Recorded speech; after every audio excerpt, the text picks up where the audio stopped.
Ready?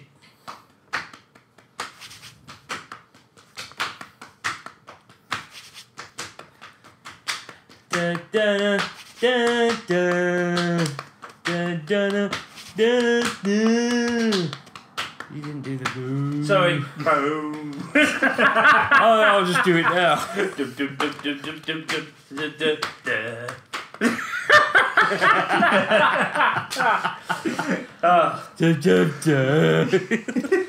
Hello, friends, Hello, travellers, pilgrims. You wouldn't believe they rehearsed that 3 times, would you? Welcome to the Lucky Hit podcast. We've been expecting you. You'll have to be recorded before you're officially released. There are a few ways we can do this, and the choice is yours. Right, welcome to another Lucky Hit podcast. This is number 54. Show your papers to the captain when you exit to get your release. Welcome, I am Murray Curry, and I'm joined by... A truck, apparently. Yeah. We're joined by the South End Locals. Convoy of cranes. We're the motocross maniac South End chapter. We're here to say, vroom vroom, get out the fucking way.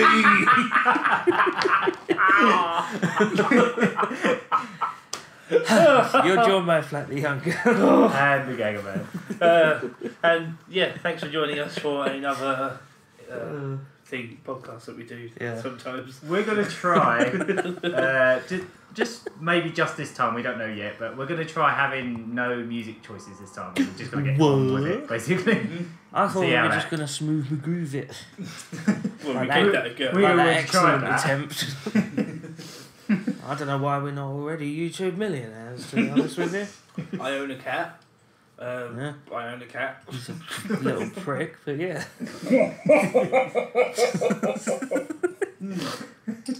Laughing inside a mug. No, Tom just went in a tunnel. We're in a car. That's why you can hear so many. It's not just because you left the window we're off to open or geek. anything. No, window's closed. It's just Is it? a busy road that's occupied by inconsiderate jerks. Yeah. Yeah, I live on a main road. So I guess the first thing we should bring up is we've got a rather big thing coming up at the end of this month. Yeah, but enough about my penis. Let's talk about our event. Have another point. That's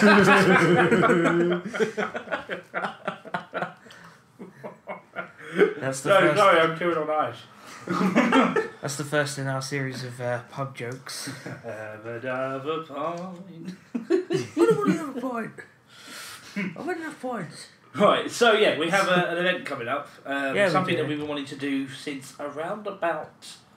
I think we first proposed the idea Halloween last year. I think Yeah, that, we're yeah, gonna I be think doing we a were thinking Christmas about album. it long before that. Yes. But like that was the first time we actually sort of went out and said we want to try this. Yeah. Yeah, we're going to be doing the first Lucky Hit Christmas album. It's going to have such amazing hits as Jingle Balls, Look at My Balls, Put Them in Your Mouth, and the 12 Gays of Christmas. And another remix of Pink Girl Baby.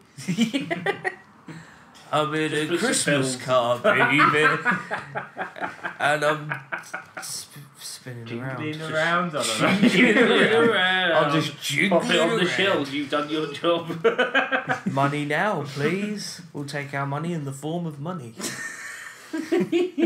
So yeah, we wanted to do an event, and we wanted to do like a live stream charity all night game, a fun event. Yep. Yeah. So we proposed it to our good friends at Astro City Arcade in Southend-on-Sea, Essex. And they said, "What you saying?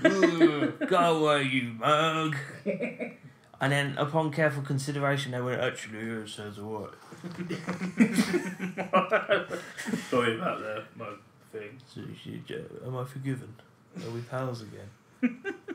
Am I back on the Christmas card list?" Yeah, places run by big burly cockneys. So, yeah, and we approached the charity Special Effect, Yeah, we did. who are incredibly happy and useful chappies to basically be our charity for this event, and taking on a lot of time to finalise this, but it's going ahead. We got a 12-hour long game marathon session, all live streamed, fingers crossed. And it's going to be one hell of an awesome night. I can't tell you how much I'm looking forward to it. I've been preparing for it, both promotion and just practicing the stuff I'm going to be doing on the night, just for weeks on end now. Absolutely stoked, can't wait to do it.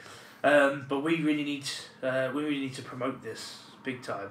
So we need to spread the word. We should probably mention that when it is. It's on August the 22nd, and it's going to be UK time from 9 PM till 9 AM. Yeah. So we're going to be going for 12 hours straight. We're going to have to look into other time zones. Yeah. Oh yeah, of course. Like if you want to look that stuff up, I'm sure you can. But we will actually put up a list of like the times, and we've been working on a schedule for like what we're actually going to be playing for those 12 By the hours. time this airs, it's not quite we should have finished it. just yet. Yeah, we should it's have almost it there. We've got most of it down. We've got a good gist of a majority of the games.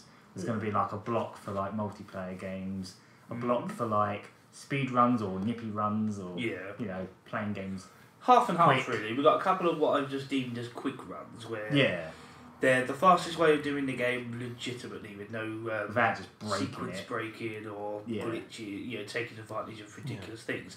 And that's for Castlevania Symphony of the Night for myself, and I'm doing 2 other games, but I'm actually classing these as speedrun attempts because I've been really working on the route and checking it out with how that matches up with like world records and all that kind of stuff. And basically to blow my own trumpet, but I have actually one of the games I want to do. I didn't know you were that dexterous. One of the games I want to do is Mega Man 9, and I've actually beaten Games Done Quick's time on that. You reckon? Yeah. Wow. I can show you. Okay. Wow. I don't know if they've done it since and improved on it. They probably have. But when I checked, I think it might have been 2014. You have to remember that's like a live event, and the times they do live events obviously, ain't quite the same as... Because pretty much every time there's like a problem and it doesn't quite work out. I don't think they've ever really had a world time, have they? You get the occasional world record on there. I mean, like Summer Games Done Quick was on just last week, wasn't it? And they made caught as much as that. I think they made over $1 million. Certainly did. Like, I know there was a couple world records. The one that really inspired me was they actually had a world record on stage for Toji M&L. Really? Mega Drive. Yeah. Wow. The person actually beat it by a good 2 minutes as well, like his own record, I think. Sweet. It's pretty ridiculous. He just got really lucky with like some of the random elements, like walking through the doors that take you to random places, and they were just popping up right in front of like the elevators and stuff. So it was perfect. But yeah, obviously, Awesome Games Done Quick is like the ultimate version of. Basically, we're doing a small time. That's right. Yeah. Version of. Kind of what they. Well, I've been using that event, Games Done Quick, as a kind of blueprint. Because it's very much exactly when I envisioned what it was going to be. That's pretty much it. Yeah, exactly. The way it's set out and everything. So so basically I'm just calling it a quick run of Castlevania Symphony of the Night. It's very similar to the run that we did on our Lucky Hit Plays that we just finished doing. Me and slightly younger. So I've really improved on that route, and basically I've got it right down to a really nice, like under an hour to do the whole game without glitching through walls with heart refresh items and stuff like that. Yeah. So that's cool. And speedrun attempt will be for me Mega Man 9 and Revenge of Shinobi, which I think all 3 of these choices are games we just unlucky hit plays of, but they weren't sort of speedrun attempts when we did that. They were just us playing it. Yeah. So this time I'm really going for it. Yeah. I'm not being overly cautious to try and make sure I don't fuck up or anything like that. I'm going for it. Yeah. Go for broke. And in fact, Younger, you're doing a couple as well, aren't you? You're doing a quick run of Sonic 2, because the speed run for that is just insane. Most of the speed runs for that are literally just stuck in certain places and skipping the level. It's a mainstream Sonic game that isn't like, renowned for being. Well, it's early, You know, it's yeah. one of the like the Fab Five good Sonic games basically. Yeah, for me, there's only 5 good Sonic games. I'm not going to tell Jesus. people what they are because people are going to disagree and comment. You would no matter what you say. So. Well, yeah, of course they will. But you know, for me, personally, there's 5 that I love, and the rest, you know, and then, oh, come on. And then what are you doing? And then, why? Yeah, no, the Sonic 2. It's just my favourite one. I just grew up with it, played it a lot, just really love it. This is really good. So I'm going to do a nippy run of it. You know, it's going to be nice and... Yeah, nice we're going to and try and sort of explain on the night, on the actual stream, but I think we're going to try and coin... It's not a speed run because... I don't have the patience or the energy or the studying power. You know, you literally have to make it like homework. Okay, so if I jump in frames after this, I can glitch through the wall and be a prick. No, you know, respect to those guys. They do some great stuff. Respect to those guys that just called a prick. It's called satire, Aaron.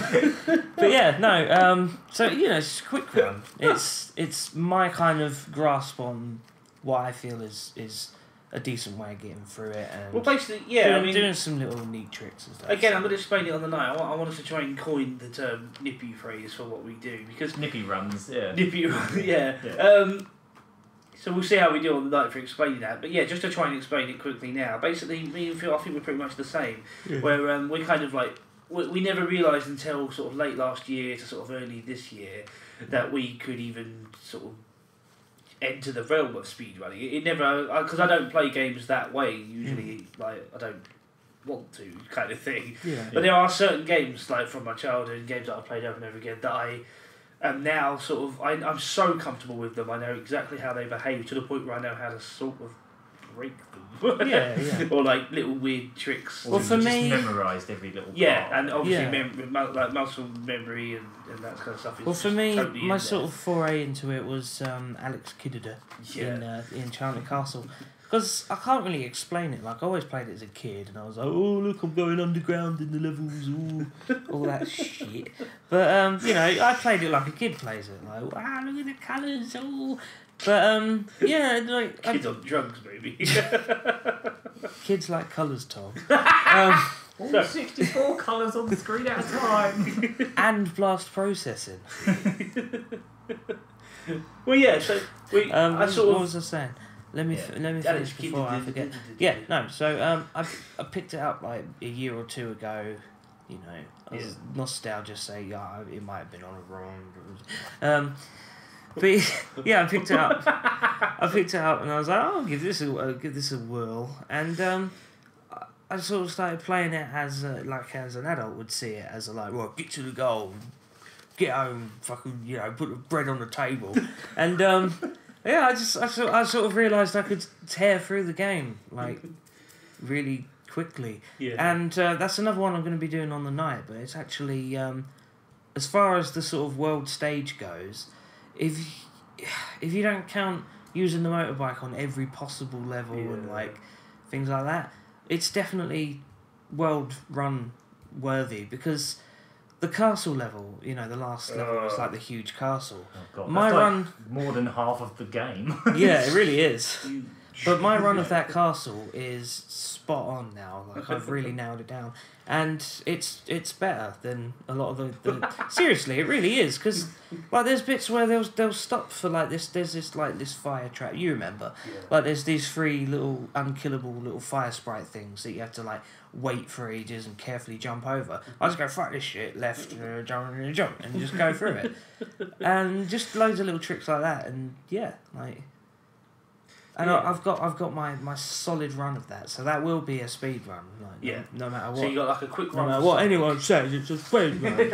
You got like a quick run with Sonic, and then you've got a nippy run with nippy run with Sonic, and then you got an actual speed run with Alex. Yeah. It's definitely a world contender. I like if I wanted to like study how to do the levels with the motorbike, I might have to, just so I can try and sort of get on the world stage with it. But I'd love to claim that, because that's like literally probably like the second game I ever played in my life. So I'd love to. Well, funny enough, first game I ever played was Alex Kidd Miracle World, yeah. I was too young. A game for that I would like to do at some point. Actually, that was on the Master System that I piddled on when I was a child. Summarily received my first proper beating from my father. I don't know why. Was it on when you peed on it while the music was going? It's literally one of my earliest memories. I was like 2 years old. I was still like in a nappy. And... Well, apparently you weren't. No, at that point. No, I was in a nappy, but I figured out how to take it off and go for a stand-up piss. And I thought, oh, everybody loves this Master System. Maybe I'll show it some love by drowning it in fucking wee. So, well, that's a lovely story. Yeah, my dad beat me up for that one. Fucking hell. Anyway. Video game memories. Sorry, I was getting back to the thing about the nippy run. Basically, me and Phil never realised that we'd be sort of even we never really wanted to. But yeah, I play my games painfully slowly. Like people watching me play through, like you see me play things like Fallout, and I'm just like every drawer. Every nook and cranny, check again. And I'm really slow. The nooks and the crannies. I mean, pick one, man. Yeah, I'm really, really, really slow on pretty much any game I play. I savour them. But yeah, I just like tried it. I think it was Castlevania Symphony of the Night for me because I was just playing that game again for like the 50th time. And I was just like, oh yeah, I can probably just like skip a load of stuff if I just don't, that's how it starts, isn't it? I just don't get the things that are vital, and then before long you learn little tricks, and then you learn how to skip whole bits by being a little bugger, and before I know it, I can basically now my run is not speedrun obviously because I don't glitch through walls, but I basically skip about 75% of the game's content and just go straight for the vital bits and get it all done in an hour. It is pretty damn impressive. I can't wait to I'm still refining it, but it is pretty much ready. So we've got those as a block, but then we've also got like just the fun multiplayer section as well. That's probably what we're going to pretty much start with, and we're pretty much going through all of our like staples of like multiplayer basically, sort of the iconic ones for the games we've had the most like memories with and got the most stuff with. So. We're going to be doing the 2-player mode from Sonic 2, like the versus mode, because that's always been one of my absolute favourites. Did I mention me and my sister used to play that every weekend for about 6 years? Something like that, something ridiculous like that, but we were playing that for a very long time, like every weekend. And I think we got to the point where we gave up because we just kept tying. Because you can actually tie in total if you just like keep tying on the special stages. Wow. You can just get to the point where the game just goes, no one wins. And that was the point where we just stopped. And I think, But so obviously we've got that one on the cards, and then we've also got stuff like we want to play a round of Wii U Smash Brothers, and we're going to try and get as many people as we can for that one. If we can get up to 8 people in the room for that would be fantastic. Yeah. So Smash Brothers is on the cards. We might also be doing Mario Kart 8. The other big one we really want to do, because we've got the setup for it now, we've been saying we wanted to do this for a long time, is Saturn Bomberman. Because I actually have 2 multi-taps, and if we couple all our controllers together we should have enough for at least 8 players, but that game can go up to 10. Oh, it'd be so good to get 10 people. If we could get 10 we could get that big extended, well even on 8 players you can get that extended map mode where everyone's really tiny and you're all just, I'm not even sure how that would look on the live stream if anyone could, they would just see like tiny little explosions going off and stuff. It's either that or we have up to, if we had 8 players, we could just play any of the smaller levels. And just keep playing the football levels. Bomberman will be fun for anyone who hates me because I absolutely suck at that game. I can't bomb any men. You can't bomb the men. All I'm trying to do is bomb them. I'm trying to bomb them to death. So you put a Scottish accent on, it sounds like I'm saying Bomberman. Like I'm trying to bomb him. So to death. Yeah. So basically we got at the moment our schedule's looking pretty damn we've got most of it actually sorted. Another big one that we really want to do, because it's something that we've played for hours and hours. So most of the games we've picked are games we could probably technically fill the whole 9 hours with alone easily, but we won't, because obviously no one's going to watch 5 hours. Well, there's one of- particular game that us three and Rob Oh yes. It's probably my What the fuck? highlight. I played for of the 10 evening hours. is the I think that might be machine. one of my gaming highlights in general, just playing Just games. I in our really wish lives, we taxed yeah. that. Yeah. That was Micro so Machines Turbo Tournament 96. We played that for about 5 hours straight. No, it was 10 hours, wasn't it? It actually clocked up 10 hours. That was Smash night. Brothers. Yeah. Oh, it When was, we yeah, first when we got Smash Brothers on the Wii Brothers. U, we were playing it for so long that the game went, "You've been playing for 10 hours." It was like, and There we didn't was- even go into any other modes. We were just playing the same characters on Yep. the flat levels, Yep. like the Final Destination I style. remember there was a long while where we had it paused while we had like drinks and snacks. Yeah. And stuff. Oh yeah, And it that's had true. that So it probably fucking counted. Ashley song just playing constantly. Oh god, yeah, we were just chatting away, and that Ashley song was in the background. That on loop tone deaf forever. song. Yeah, no, But, that was. yeah, 10 maybe hours. that contributed to the 10 hours. I'm not sure, but yeah, Yeah. the first think time it when we did. first got Smash Brothers, we did technically have it on for That was 10 great. hours, and probably played it for about 9 of those. Yeah, yeah. It must have been at least. Yeah, we 8 we or were 9 we hours were mad. non-stop. So yeah, we're gonna have a little Smash Brothers tournament, and we got another game that's not necessarily like we're playing it to actually compete. We're just gonna play it for a laugh, and because we've got the Saturn multi-tab, Guardian Heroes. We're not gonna mention the little things we've got with that, but there's some. That game's quite special. Basically, there's a multiplayer mode in that where you can play as every single character in the game. And yeah, it's quite special. I won't spoil it. Let's just say it's probably going to make for some incredibly interesting Yeah. footage right there. So Yeah, yeah, let's I leave it hope at that. So yeah, We're also going to be doing a raffle over the night as well. So anyone that donates on the night, or anyone that donates from now, because we do actually have the Just Giving page up already. and we are we've accepting early. We've got. We've already had a few Yeah. like early donations, which is fantastic. We've already got some people on the list So- for getting in on the raffles. Yeah. More raffles on how we're going about. More details on how we're going about the raffles soon. Yeah. But we can confirm that we've had some nice stuff from some sponsors Yes, already. exactly. We've got two. As of this moment, we've got 2 sponsors on there right now. We've got Insert Coin Clothing, and we've got Game. That's right. The shop. And So- we've even got some of those products now, and I can tell you that we've we're incredibly grateful, and also they've it's like not cheap stuff that we've, exactly. we've got. Yeah. So we are incredibly we are absolutely humble about this. This is like the biggest thing we've done yet to date. on the It's channel.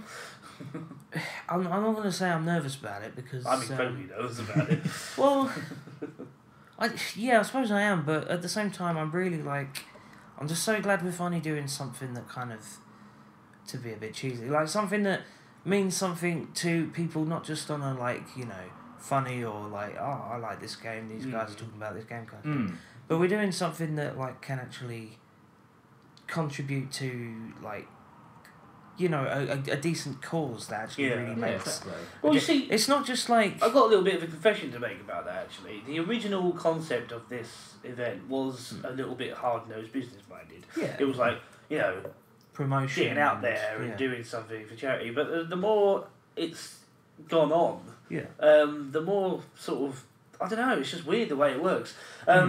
I've been in chat with Special Effect, and they've been sending me some stuff, and I've been going through their thing. And the more I think, this is a cause I care about. This isn't this is no longer just a business thing to try and get some publicity. I actually give a shit. I'm sorry if that sounds cheesy or maybe even a bit falsified, but it really is true. I sat there the other day, I was getting really choked up on some of the videos. Well, for me, that's the thing. It's really made me think I've become a about. dad, I've become a puff. Big old poof. Big old puff there, having a fun. Everyone. No, for me, it's just really been making me think about what gaming actually means. Yeah. Just in general, but obviously, we've gone into how Shenmue sort of saved you from just fucking crumbling under all the pressure and shit. But just gaming in general, it's not just a case of it's escapism. You can crawl into your own little world and forget all the bad times. Obviously, it's that, and that's great. But it's I don't know. It's such a way for people to just sort of connect on just kind of a deeper level than just because a lot of how we made our friends, a lot of my closest friends, are, you know, love them as I might, they're kind of born of proximity. You know, they're my friends because they lived near me. Yeah, that's how it works, isn't it? But like through gaming, like luckily those friends also happen to be big into a lot of the same. I don't know if that's through influence or not on my part or theirs or a mix of both, but I think so. But yeah, it's just it's weird how like you know someone and you like someone, you hang out around with them and your mates and stuff. But until you have something like gaming, and for me gaming is the pinnacle, you can both be into a band and you can be like, yeah, we like that song, but that only goes so far. Yeah, and like, yeah, we both like that. Yeah, well, that's done. The end. But with a game, you can play it together and you can like compete and you can grow with that, and there's so much to talk about and there's so much to debate and challenge and be like, well, I don't like that because blah blah blah, and it's just for me, gaming doesn't just mean escapism. For me, there is so many more layers to gaming. Yeah. A lot of people probably don't even realise unless they actually are. Yeah, unless you're a self-confessed geek, you're just not gonna get it. Yeah, if you it's funny you should say that, because this year has been a thing I've been contemplating, like this kind of stuff on a higher level myself as well. Yeah, because you know this year. Tom just did air quotes when he said that. I mean this year I've just had more opportunity to be posed those kind of questions and think about that. I know recently we did a little thing with our friends Alt Mag. And it was a question about what it means to be a geek, and it was like a nice little tribute article for Nimoy and his passing.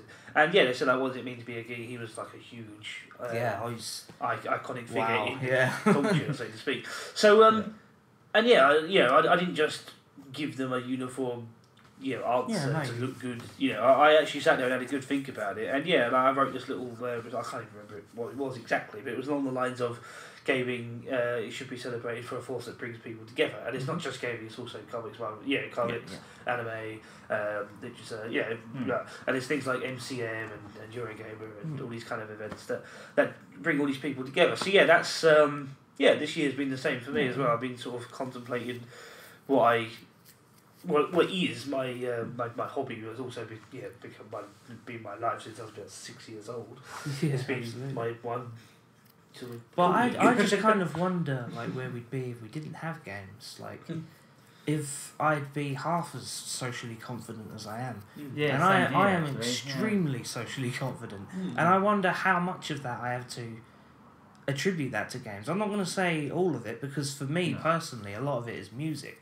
Music, I made a post on Facebook about it. Music gave me a kind of confidence that I just never expected to have. But with gaming, it just it just gave me an outlet to socialise with just such a wide variety of people.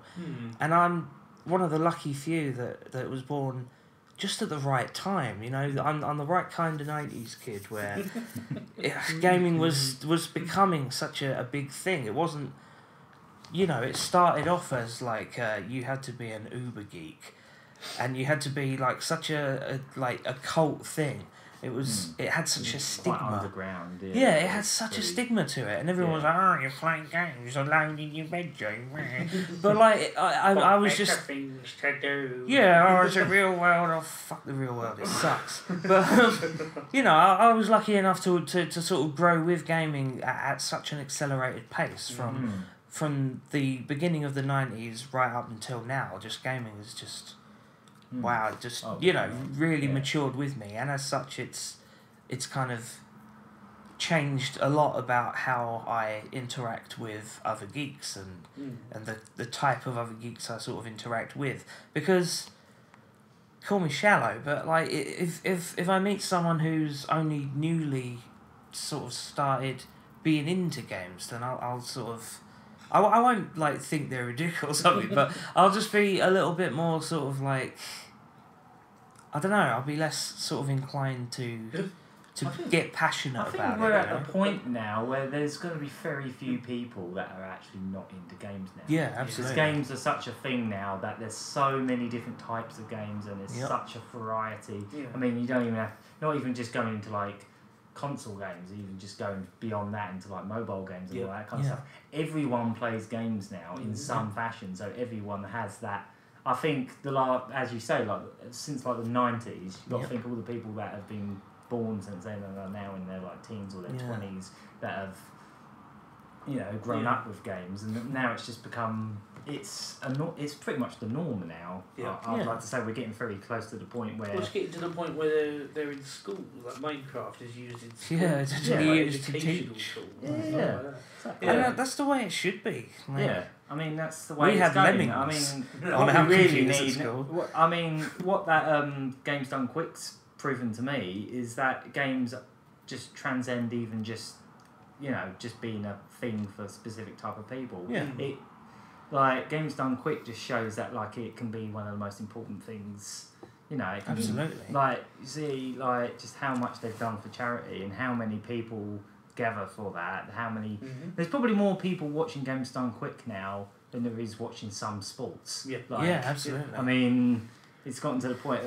It's just like such a big community as well, and the thing with stuff like Games Done Quick as well is the community is so strong there that even the people that compete in, there ain't people going, oh, go on, this person, you have to win. It's like, no, it's so all, enthralled. like, you've seen some of the atmosphere. contests where they're like racing, and then like when one of them beats the other one by like a minute or something, it's like, oh wow, your time was so good as well, and they start hugging and shaking hands. Well, it's literally like when we grew up, seeing like our dads watching football and going mental when their team scored and getting really angry when they didn't. Yeah, it's kind of getting to that point now where it's like, I can't believe you missed that. And I even have that with things like Game Grumps if I'm watching them and like just seeing. I was actually thinking like just seeing the other way around, like how it's, there's so much positivity in it. Like, I think it's the other way around myself because I see people. I'm a huge fan of Game Set CX and I watch Areno and. But you can't help but get frustrated.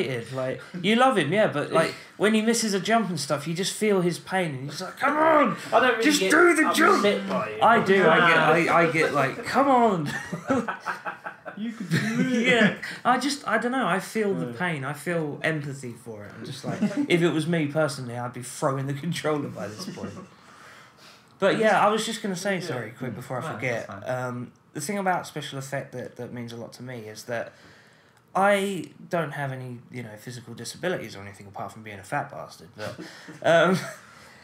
I've always been physically able to game, and I've always considered myself, pretty skilled in that.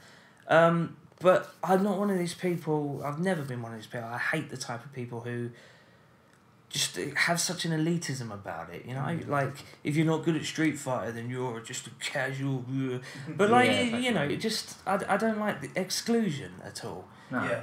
From anything. I have to admit, we were watching one of the Games Done Quick. There was just one speedrunner that kept saying, all the casuals do it this way, all the casuals just do it that way. No. It's like, well, just if you're playing the game, it doesn't mean you're a casual, and it was a bit like. Just because you haven't learned to speedrun means you're a casual. Like, it's just like, there's no need for that elite. I don't think any offence was actually being made. It was just the terminology was made to make it look like they were part of a special group. And I think some of them do feel like they are. Like the bees. And yet all the guys running the show were really like, guys, get involved. A lot of the speedrunners were like, if you want to learn this game, I have a tutorial on how to speedrun it. He doesn't want to be the only one that can play it. That's he what I want wants to see more more people of. to compete with him. One of the guys hosting it right near the start during the block at the start when they were doing lots of Sonic games. Oh yeah. He even said he was saying to people, you can get involved in this sort of stuff. He said myself before I was hosting it this year. Last year I was just watching YouTube videos and getting into it, and now I'm here like being a announcer. So even if you're not speedrunning, it's just being in there. If you really want to be there, you can do it. Yeah, exactly.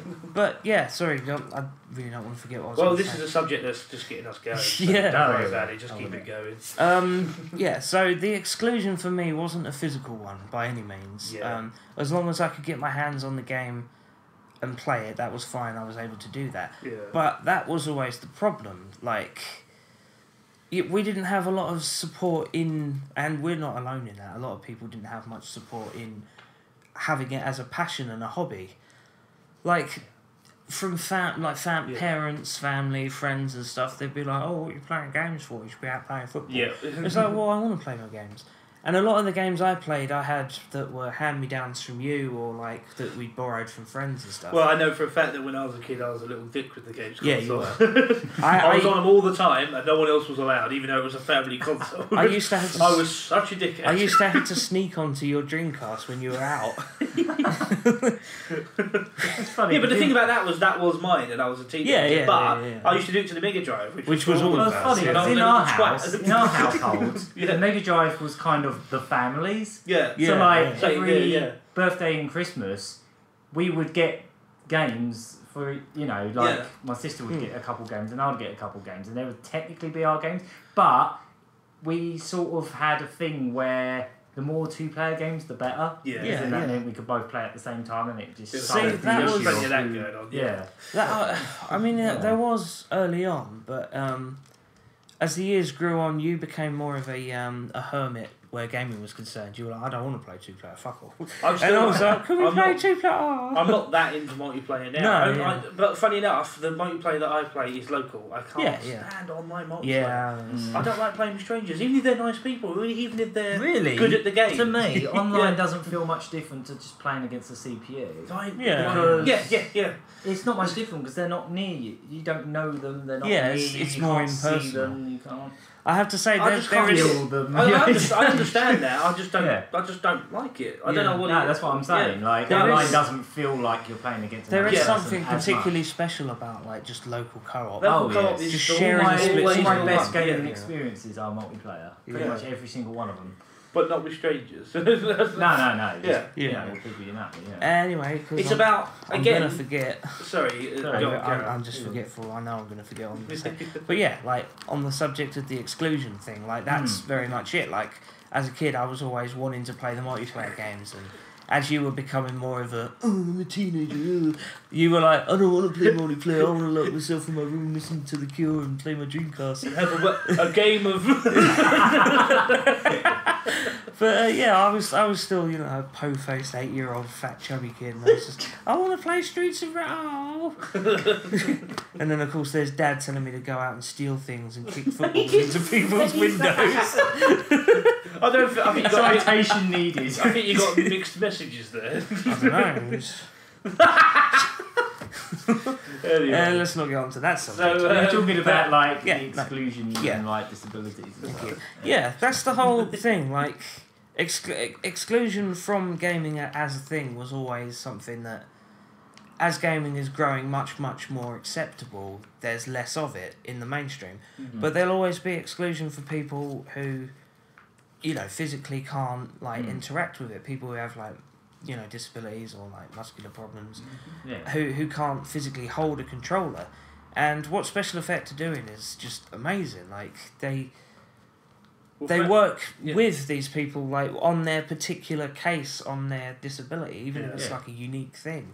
Yeah. And they make it so like things like eye control and like using their breath and stuff to interact with the. It's just amazing. Yeah. Well, for anyone who might not know, like when we use the term disability with special effect, that alone is such a broad term. Yeah, Oh, absolutely. yeah. Let me just tell you, it doesn't just range from someone who might have like the broad range is unbelievable. Yeah. It goes from simple case of someone with an arm missing and therefore needs some one-handed controls to one guy who had nothing but his whole body is completely unusable. I think to he him. had ALS or something like that. Yeah, so he was able to use his toes and his mouth. Yeah. And they made controls that made Yeah, it. they Not, made not only was it peripherals, like, like, not only did it let him play, but it let him play comfortably. really well. Yeah. And Yeah. just the It's look on his amazing. face That's when he's sitting incredible. there. Absolutely. I was like, To be able That to is so good. to be able to bring them up to being able to enjoy something that I feel everyone deserves. Yeah, to everyone be able to- deserves to. Everyone who enjoy deserves to games. pick up a book or watch a film deserves to play a game. Yeah, And exactly. there's still, like you said before, Tom, there's still that irritating stigma from dinosaurs like Jeremy bloody Paxman and stuff, who sit there on their little BBC comfy chairs, go, oh, video games, incite violence and pornography. And stuff. Yeah. Well, only the 18 rated ones, but Which are in the same vein as you wouldn't specifically give you, well, you know, but Yeah, like but you they're wouldn't hard. give your kid like an 18 rated film to watch. So So 30, 40 years ago, it was film was going under the same sort Yeah. of scrutiny. Yeah, But absolutely. with games, it's policed more than that. Yeah. Films Yeah. were bad enough. You had films that get banned all over the place, blah, blah, blah, blah, blah. But games seem to be even more Yeah, so. especially in Australia. Yeah. I mean, it's all to do unbelievable. with because you're actually controlling what's happening. Yeah, yeah, games. absolutely. So that's obviously why it gets even more stigma and the more like things. But I mean, Even shouldn't that be realistic, more but- celebrated? Because, Mm. like, Well, it is, there's... I don't care how elitist it sounds. Like, to me, there is no other art form that touches Yeah. it. No, for The me, amount of it, stuff I've experienced through a game, and then I've watched films, and games just The hit you amount so much I've harder. watched so many. This is going to sound weird, but I've watched so many films that people consider to be like the best films ever. yeah, yeah. About 3 weeks later, I've forgotten what it was about. I've forgotten what it's like, okay, I'll watch that. I can't really remember much about it. It was alright. Yeah. Well, yeah, you know, I'm not going to knock... No, I'm not going to other knock art forms. films either, but Yeah, no, Yeah. obviously there's loads of films that I've found amazing. yeah, of course. Almost life-changing, but yeah. Again, like, But yeah, there are films that have... for me, like, things like anime and stuff, not so much nowadays. I've kind of grown out of anime, and I'm not saying that it's a childish thing. I'm just I don't like saying- using the I'm term... kind of the same. I don't like using the term growing out, but that is kind of what Yeah, it feels just to be. kind of- Yeah, I still like a few animes, and I'll still watch them. I'm the like, same, yeah. I'm still gonna follow Dragon Ball Super religiously every time the new episode comes out. But yeah, no. Much in the way that anime brings together a niche type of sort of, you know, weeaboo geek kind of person. You know, there's nothing wrong with being called a geek. You might and ah about weeaboo, but you know, it's just much in the way that it brings people like that together. Because we had an anime club that you like co-founded, and that was No, great. I wish I bloody knew about. Oh, yeah. That was, Yeah, that was good. that was good. My teen years were literally just me and my own little. I've discovered anime. I don't know anyone else that knows it. This is just my little thing. Yeah, well, I mean, And then I discovered the internet and discovered that anime is a lot bigger than I could have possibly imagined. Yeah, It was like, absolutely. oh, hang on. but yeah, no. It's not just a bunch of VHSs in shops. Just go around and watch. Have you got any? Have you got any anime? Or should you keep it? Keep it watch. You're not police, are you? No, I'm not a policeman. No, it was the point where until they like started showing Dragon Ball Z on like the Cartoon Network, and my mates started watching it.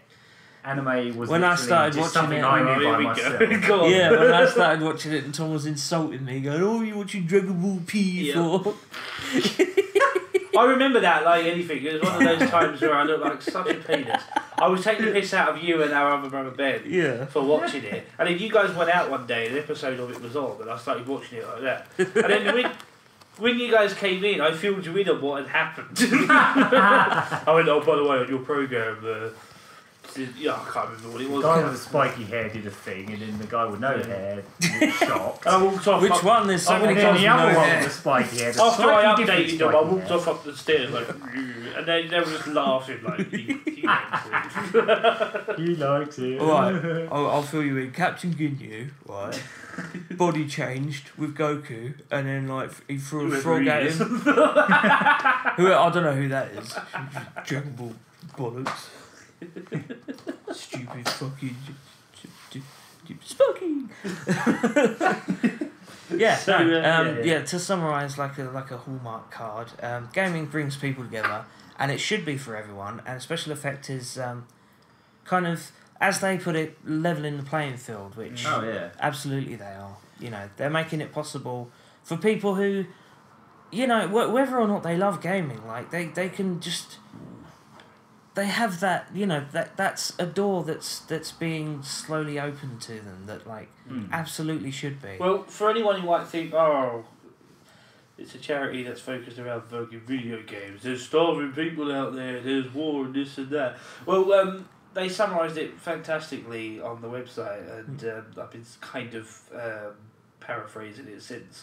But basically, it's not just about playing the video game, it's part of the sort of...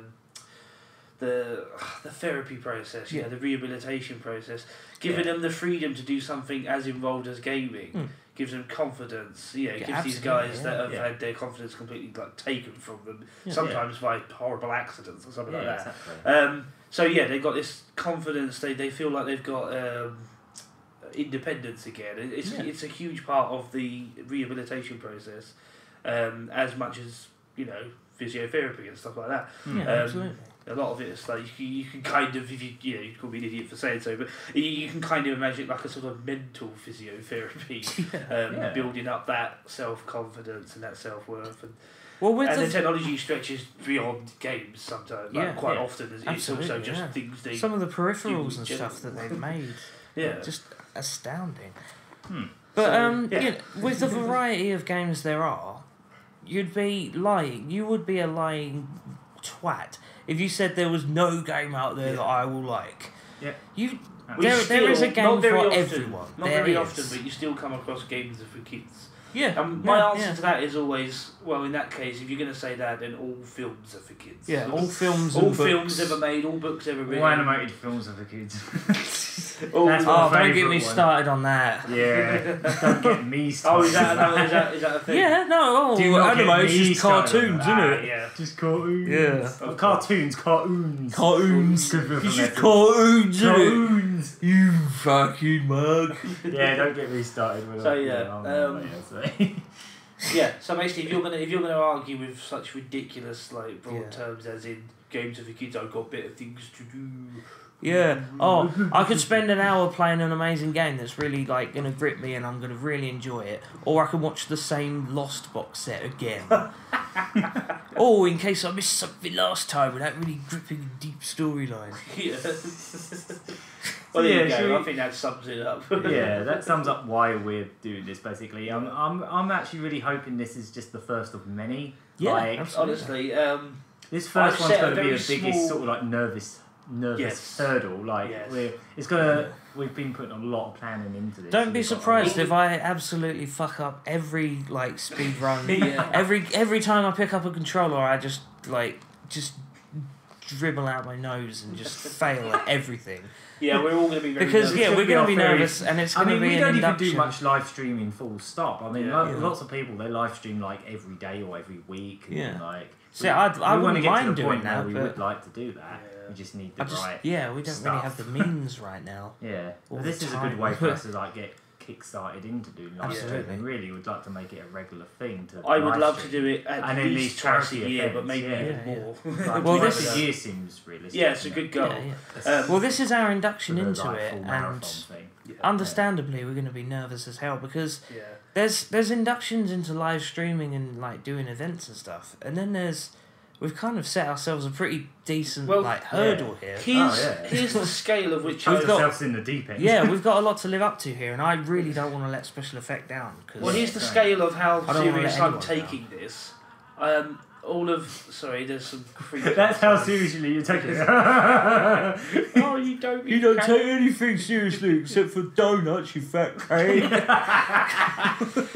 Basically, to publicise this is how seriously I'm taking this event. I've been sending out press releases to local press, BBC, Essex, as well. I'm going to that level. I'm approaching professional companies and saying. Well, as you've revealed today, we got some good news back from Game. Yeah. We got some raffle in England for buying video games. Got some raffle prizes on the way from those guys, and we got some stuff from Insert Coin Clothing as well. We mentioned that earlier, but we got some nice little bits there, not cheap stuff. No, absolutely, yeah. And we'll be throwing together a lot of raffle prizes ourselves. Some stuff ourselves as well. That's right. Got a few bits. Bits and bobs. It's looking really good at the moment, actually.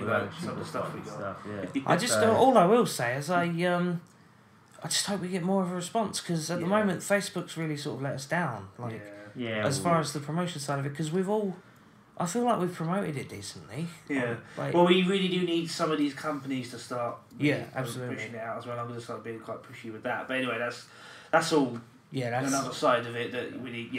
That's more like. That's all blueprints. Yeah, but that's for us to worry about. Again, you guys just enjoy the stuff as well. So. What we need at the moment is help from everyone with sharing the word. Just spread the word all over your Facebook. We'll put the Just Giving and the Facebook event links in the description. Yes. So people can have a look. I mean, even if you don't use Facebook, just share it around. And tweet it or anything you can do that would help us. That's right. And I know that details are still a little bit thin on the ground, but it's all coming together very quickly. Within the next week, we'll definitely. By the end of the week, we'll have all the details. By the time this podcast will go out very soon, and then by the time this has gone out, we should have some more details out. Yep, and then some after that. So yeah. So yeah, keep an eye on Facebook and Twitter are the two main ones where we're going to be updating everything on there. Facebook should be the main thing for us because that's the more permanent, record. The event page is where that's right. You'll see most of the updates, and I'll also post them on Twitter, of course, and make sure everyone sees them. So yes, get spreading the word, and get ready for what I think is going to be a fantastic night. Yeah. And if you can't make it on the actual night live, we'll keep the Just Giving page up a bit slightly longer than the actual event, and we will be uploading the whole event to YouTube as well. Yeah, so. absolutely. One thing I will say, I have set a goal. I mean, it's a bit weird to set a goal for a fundraising thing, but basically I've set a small goal because I want to gauge the likelihood of us doing this again. Yeah. So basically, we're going all out with this first one, and we're only trying to raise up to £100 at the moment. I'm not going to say how much, but we've already got quite a large step towards that before the events even happened. As soon as we announced it, a few people were very generously. There's a few more donations from friends that are coming. I didn't actually expect anyone to jump in at all. I was quite shocked. Yeah. I guess. That shows they've got some confidence in what we do. So absolutely. That actually really pumped me up to, Yeah, me too. Yeah, we need even that's not a small thing by any means, but just even some small encouragements just really push us towards doing this more because we are nervous. I'm nervous as hell. I'm really because like I said, I don't want to let anyone down. I don't want to let ourselves down. I want us to absolutely just nail this. So, like I say, do some good. Exactly. Yeah. So if we can meet this small goal, then I'm going to guarantee it's going to happen again. I can't guarantee that we'll be in the same venue or whatever. It doesn't. I'm not even going to think about all those now because it'll just be a headache, all those details. But if we can reach this pretty modest goal, then the go ahead will happen for these events to happen on a regular basis, and we really want them to happen on a regular basis. Yeah, and practice makes perfect as well. If we don't do, to the absolute utmost of our abilities, try as we will, we're not gonna, we're gonna absolutely throw our heart and soul into it. But if nerves get the best of us and we don't absolutely do our best, then I feel like the more we do it, the more comfortable we'll get, and hopefully make the events a fairly regular thing that people will watch and like. Sure. So it's good. So 22nd of August. Good step for Lucky Hit. 9 PM to 9 AM, and that's Greenwich Mean Time. Yep. And it's going to be 12 hours, obviously, of.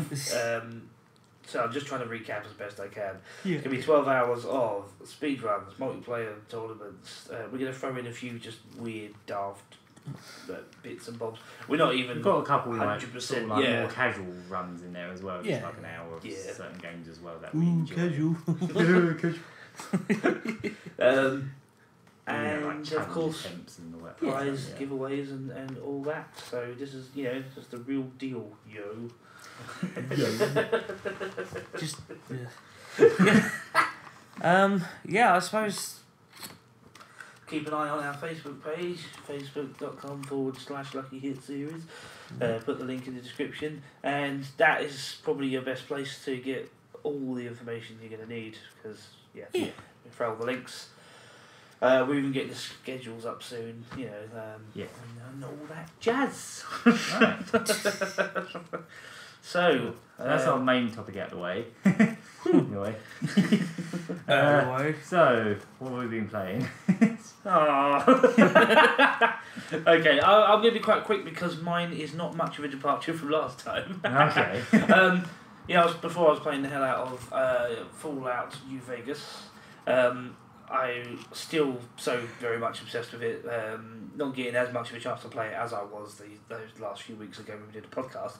But I was able to find a decent price for the Ultimate Edition with all the DLC, which I wanted for a long time. Yeah.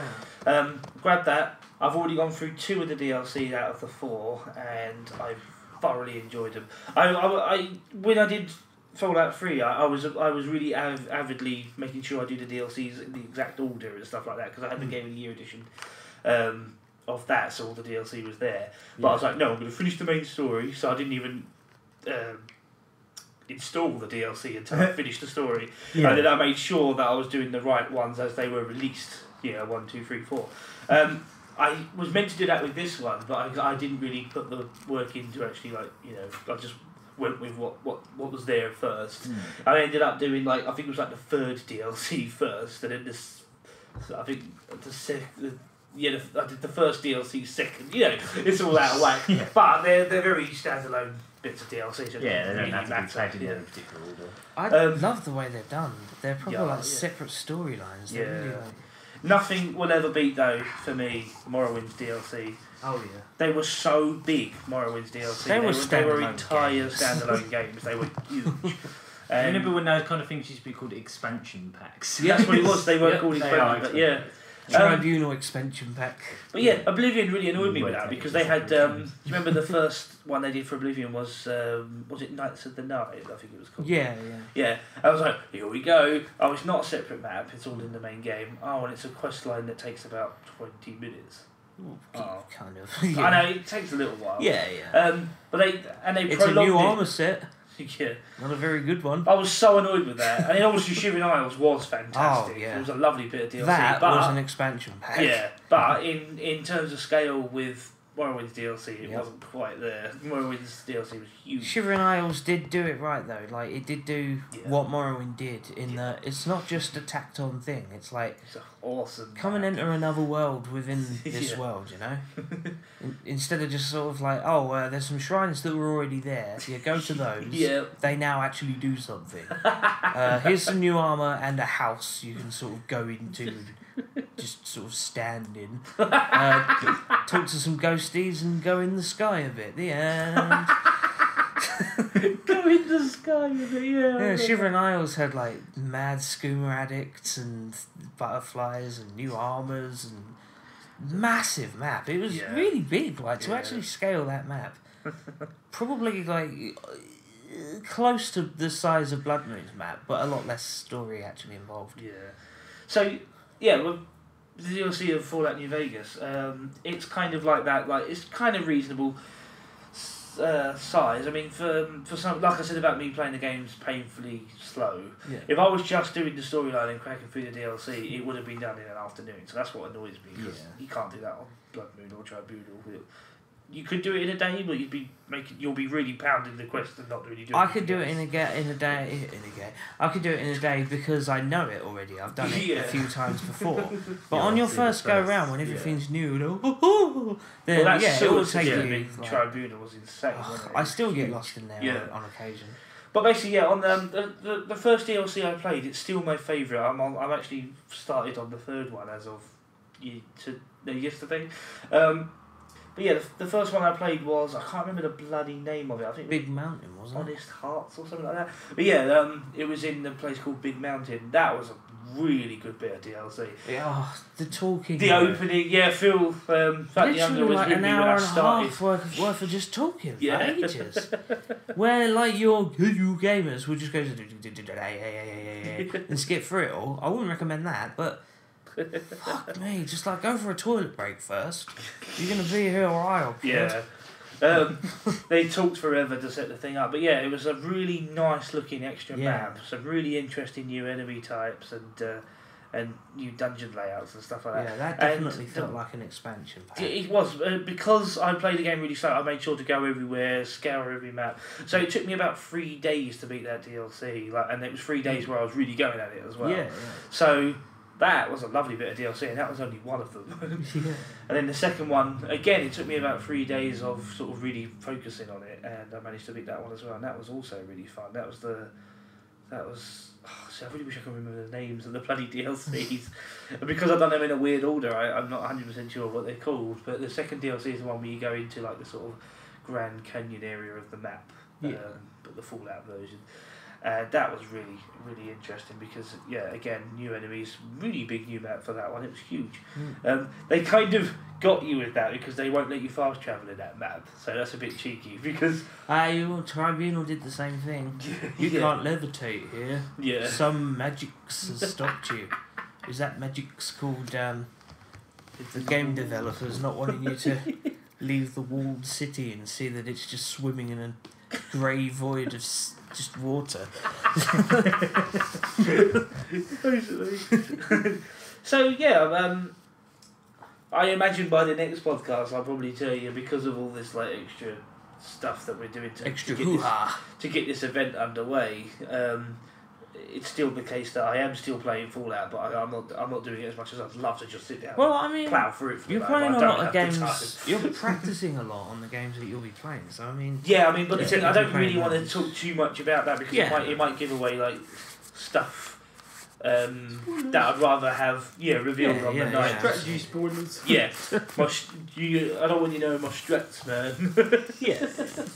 So I'm just saying that like you're playing some stuff, but it's all for a cause. I call it before the night RNG fails.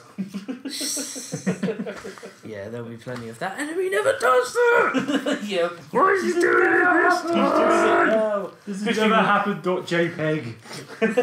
It's a good thing we haven't picked Dark Souls then. Oh god. Maybe in winter we'll do Dark Souls. I know. I'll fight a giant on a toothpick. And he has a shield that I can't get through, and then he'll just keep swinging. He'll keep swinging, and I'll fall off the toothpick. And then I'll have to run 50 miles to get back to the toothpick to repeat the process. Rinse and repeat. Now, well, I'm actually going to go into some detail soon. Hopefully on a sort of vlog type video or like a review. Well, Dark Souls has a lot of hidden depths that actually makes it from... a frustrated, not that into it me at first saying this game's badly made, to me actually thinking this is one of the most important games of the last generation. Well, is it alright if I say what I was saying earlier? Yeah. About the thing about Dark Souls is it actually feels like old school difficulty. Yeah, absolutely. Yeah. It's not just throwing enemies that can hide from damage and deal loads of damage to you and like throw loads of them in the map like what difficulty is. You today. literally get stumped on an area with 3 or 4 enemies. No, it's just old because school difficulty. yeah, There will like be they're placed one and stuff. really hard to beat enemy in a nasty, as you just explained, on the toothpick. Yeah. In a nasty area. That's old school. And it's like, working out how to NES get through Ninja that. Gaiden difficulty, Exactly, isn't it? yeah. Like that's what Put it you in actually a very feels like. awkward, unique situation Yeah, as exactly. opposed to just flinging Constantly as well. You have to use skill It's proper to puzzle overcome it, solving. not just like your modern shooter where they're just like guys who take loads of shots, deal loads of damage. They can always sort of get you if you poke remotely out of It just cover. changed from That's numbers not around, difficulty. yeah. That's just artificial bullshit. Yeah, it's just increasing numbers. Yeah. Pretty much, yeah. Increasing numbers until you can't hack it anymore because No, it's the physically thing impossible about to Dark hack it. Souls is, right, is you have to have the patience of a saint, which I just do not have. But the more you stick at it and you work at it, it actually really, you feel the reward of it. And it's I don't want to go too much into it because I want to do a proper video on it soon. Yeah. But Well, that's what I wanted to say. Basically, it's actually, that's what it's difficult bringing in back games is. it's bringing back what a truly difficult game Yeah. should be like. And like I said, it's one of the most important games of the sort of 360 PS3 generation for me. Excellent. Yeah. I I'll go disagree into with you on that. I'll go into some proper detail on that very soon, but I'm kind of I'm not going to call myself an expert because, to be honest, there's like very few experts on that game. But I'm definitely getting to a point now where I can do a run around. confidently, and I know Yeah, what I'm they're doing. crazy. Yeah, there's those guys earned it though. There is, They had to earn it. So is that mainly what you've been playing? Yeah, through? I'm done there. It's just been lots of Fallout DLC that I've really, really, really enjoyed. And there's still like 2 more to go as well, isn't there? Yeah, I've just started the third one, which was technically the first one.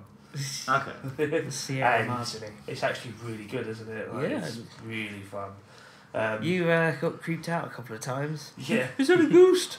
Well, I will move on very shortly, but what I will say about that one, Dead Money it's called, is they take all your equipment, give you like really basic equipment and a gun that's nearly broken, and it actually brings back a kind of what Fallout really needs to be more like. Yeah, Fallout, like a survival. Fallout survival, where you have to cobble together stuff to make better stuff, and you have to scrounge for ammo and stuff. But Fallout never quite has the balance, because you always end up like, oh, I've got a couple of 100 bullets that'll see me. Hey, I'm Doc Mitchell. Have a doctor's bag, a bunch of stim packs, loads of ammo, a Pip-Boy, a suit of armour, an instant level up as soon as you leave my house. A town that's just full of stuff to go and ravage, and a submachine gun as soon as you're in Doc Mitchell's house. And so what they did is they took all my stuff, and you literally had to like grab a spear thing that you'd never normally use, just to survive. And like great. They took all my healing items and shit as well, not just my equipment. So if you notice, throughout when I was playing it the other day, I played it for a good couple of hours, didn't I? And my health bar was never really much past a quarter, because there's all these things that knacker your health over, like natural recurring elements, nasty enemies that really hurt, and the odd bit of food here and there that heals fuck all.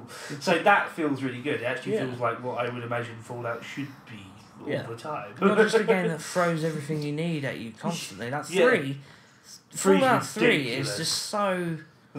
Even if you put it on very hard mode. In fact, putting it on very hard mode makes makes it it easier. My last file was on very hard It mode. makes the game easier because you get more experience of the enemies. Yes, the enemies are harder, but they don't take that much more ammo to drop. Really? And you get like only at the start. Double the fucking experience. It's ridiculous. So New Vegas, they just turn that around. You can put it on hardest difficulty, you don't get any more experience. Put it on hardcore mode. Then there's hardcore mode. Where ammo weighs you down. Fuck that shit. So that's what I've been playing. And I really enjoy it. Yeah. Great. Do you want to go next? Yeah, sure. I guess this is going to sound very predictable because I've always been considered the Sonic guy. I've been playing a lot of Sonic stuff. You are wearing a Sonic t-shirt right now. Yeah, I kind of am. Not that you can see it, but yeah. They're not strictly actual Sonic games. Only one of them was actually strictly a Sonic game. Just lots of Sonic-ish things. I think I know where you're going. Yeah, well, Freedom obviously, last time I was playing Freedom Planet, and since then I've actually beaten the first character's game. Nice. Fucking hell, the ending is ridiculous. Oh, that's on a Humble I told you isn't it? I was telling you I was at like the final stage, and it Yeah. said final stage. It was like Final Dreadnought Part 1. There's 4 parts to it. Every single part is a long ass level with hundreds of enemies, and like every level has got some kind of unique thing happening in it. And then there's a boss at the end of every single one of those 4 levels. And I think the last one has 2 bosses. And they just chuck everything at you. Literally everything that's come up just at once. Like there'll be certain sections where you're not even trying to fight the enemies. You're just trying to get away from them. In fact, a lot of what I learned from the end of that game is the best thing to do in that game a lot of the time is to run away from things rather than try to combat them because they're just too overwhelming. But there was some really clever stuff in there. Like... it's not like a major spoiler, it's more like a gameplay spoiler. Yeah. But in one of the Final Dreadnought sections, there's a bit where the main bad guy's like tannoy voice goes over saying like, one thing you don't realise is all my minions don't need oxygen, and then they just cut the oxygen and you've got like limited air, kind of like if you were underwater. There are like underwater sections in the game, but they're very minor and you don't even really need to go underwater at any point. But at this point they literally just go, right, you've got no air for so long, and it's literally the only way you can actually get through this section without dying within like 30 seconds is just to find air bubbles. And I think one of the other characters actually drops it out, like one of the other characters pops in and like drops one down, and you have to make sure you can hold it for the whole section without getting hit like twice or whatever it is. And there's loads of switch puzzles to do and all these lasers, and you've got to do all this stuff while desperately holding on to this bubble, because if you lose it you're pretty much fucked. And every single one of these 4 levels has what could essentially be a final boss. There's 4 final bosses, basically. Well, some of them feel like the bosses you'd get just before a final boss. Yeah. But there's 3 of them. And they're all, like, give you all these different ways of going about things. But oh fucking hell, the final boss though, like it was two. There's like 3 stages to it. One of them's like the spaceship thing, which showed up earlier in the game, and that bit's not too bad. And then it turns into like a proper Gunstar Heroes like mecha that spins around and has a multiple mode 70 like rotating frames to it. That the bit treasure boss. Yeah, most of the bosses in this game could be described as treasure bosses. Yeah. They are straight up I've seen some treasure of them, style yeah. bosses. Like, but in some ways actually a bit hard. In fact, one of the final Dreadnought bosses is basically Sevenfalls from Gunstar Heroes in some fashion. It sort of like keeps transforming. At one point, it transforms into a train and a pogo stick and all this kind of stuff. But the actual final boss, where you actually fight the main bad guy.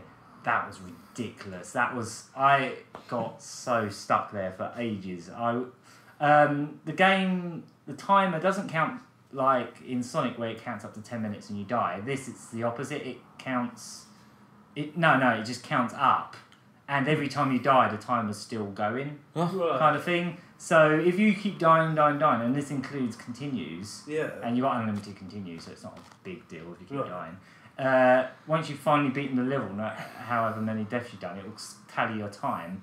I think my time on Final Dreadnought Stage 4, like the final one, was about an hour. About 50 minutes of that, probably 45, 50 minutes of that was that final boss. And when they played it on Games Done Quick, they beat it in a minute. No, they beat it in less than a minute. They made it look like a fucking cakewalk. And I'm so glad I beat the game before I watched that, because if I watch that, I think, that's a cinch. And then like you play it, it's ridiculous. Basically, it's just this character who's just slightly taller than you. And the split second the boss starts, he'll slice you and take half your life unless you do a specific move to get away from it. He'll literally just go straight away. So, like the first few times, you're like, what the. What? And then you finally realise that that sort of charging up like Rice Star, Rocket Knight like move you can do is basically makes you invincible for a short time while you're doing it. So you have to use that at at the very start or do a specific move to get away from it. He'll keep doing that splash move. That's the worst move he's got. He'll just the thing about that as well is when he does it, the level's quite long, like that you can go around. It's basically a big sort of like that kind of shape that you can just run all the way around if you want to. You can actually just sort of walk around it, like rotate around it. But his range is fucking ridiculous. He can be at one end of the level, and if you're there, he'll just go right up to the other end and just grab you. He's got the slice move, and then he's also got like this grab move, which he can do from pretty much anywhere. He can grab you from anywhere and just fling you in the air and start comboing you with guns and swords and all this kind of stuff. It was absolutely ridiculous. I was just sweating the whole time with it. Just finally, eventually, sort of figured it out and got it. And my God, that is one of the most intense games I've played in a long time. It was ridiculous hell. Like one of the most intense games I've actually managed to beat, you know, not like Alien Soldier where I got so far and just be like, I can't. It's just... It's an endurance game. Yeah, definitely. Like, especially if you want to, I mean, it's got like the story mode where it's got the long cutscenes in between, but then there's also a classic mode where it just plays like a Sonic game and you just go level.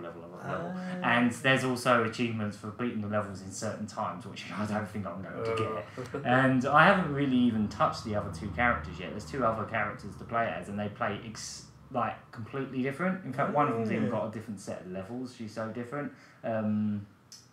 I've sort of dabbled in the second character a little bit, Carol. Her levels are the same ones, but there's like all these little things in the levels that are exclusive to her, where she can sort of like jump on these bounce pad type, these like little teleporter things. But she can also get like a motorcycle.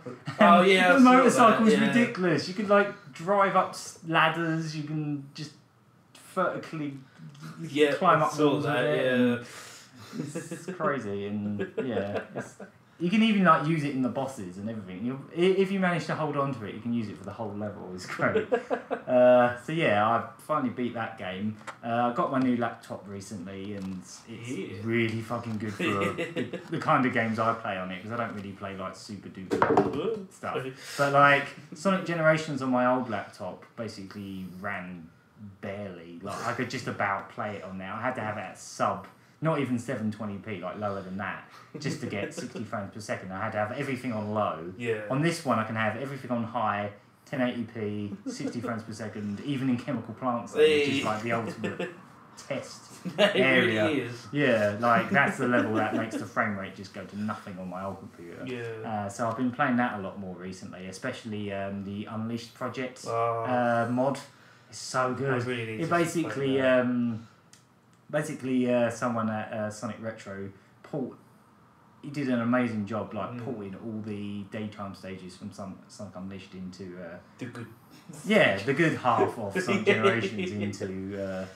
And he just does such a perfect job of it. And anything, they play better in Generations because my pet hate with Unleashed, not even just including all the other half of the game, even just in the daytime stages, that game had a fetish for QTEs. Yeah. It was ridiculous. You'd get to a section and just like you go on and bounce things. It would just go, press this button, or it won't even tell you what the button is until you land on it. And it would just be like, oh, you missed. Oh, well, you did.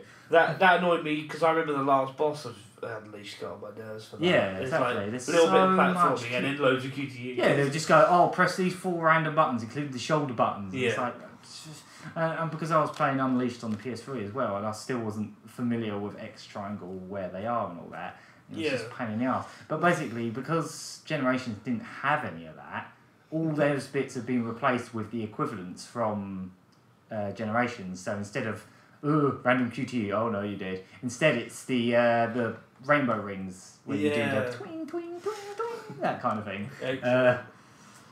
So he sort of had to rewrite a little. Oh yeah. Some of it's had to be retooled to fit because some of it wasn't in. Some of the stuff in Unleashed is just flat out not in Generations. But it's amazing how much of it he managed to get to work. He even got like the bobsleigh from the ice level. Wow. Perfectly. Because there was a sort of equivalent in Generations, I think. I'm not entirely sure, but I think he might have used like some elements from something else. So on Sonic Retro, he put in every detail of like how he managed to make everything work. Wow. He's even managed to pull like the lighting engine from Unleashed because they had a different lighting engine. It's ridiculous the amount of. I think at the moment he or some other people are working on all the DLC levels they did because they did like ultra hard modes and they did like alternate route levels and most of those were just a pain in the arse. Like the game was hard enough.